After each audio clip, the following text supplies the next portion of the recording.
Arnold High School teacher Kathleen McNulty Mann has been a theater teacher for years. The school became a shelter, and McNulty Mann described that transition as eerie.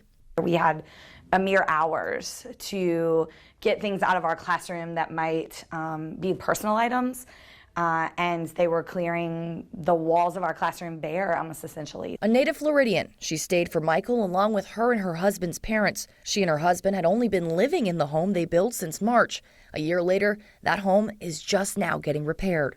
We will have to move out soon. We're in our home, but we won't be able to be once they actually start doing the work that needs to be done. The only thing that's happened is a new roof, but we have quite a bit of tear out and rebuild to do on a brand new home. After the storm, McNulty Mann and her husband climbed a mile to her husband's parents' home. We found them essentially just sitting in what was left of the roof of their house. I mean, you could just see the sky and how helpless they were. They spent the next day digging them out of their damaged home. You become Superman. The adrenaline rush.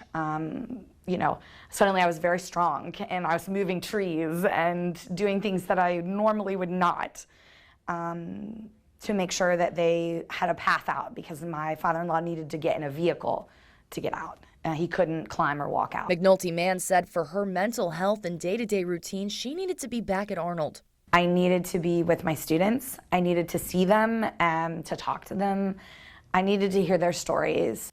And some of the students' stories ended up on stage. They wrote a play about what they went through during the storm.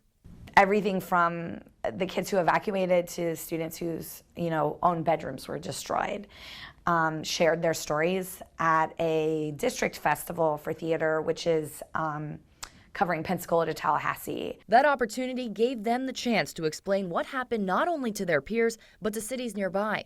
They were like, the people in our community don't need to hear our stories. They have their own. We want to share these stories with people outside of our community so that they can understand what we've experienced.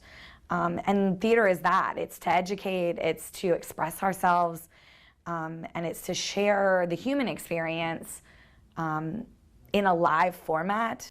McNulty Mann describes her school as a home and her coworkers as her team. I think in some ways we are trying so hard to move on that we are forgetting that we still have a lot to deal with and we still have a lot to work through. Those of us who our homes aren't completely repaired, and there are so many of us, still have that sense of unease at going home every day.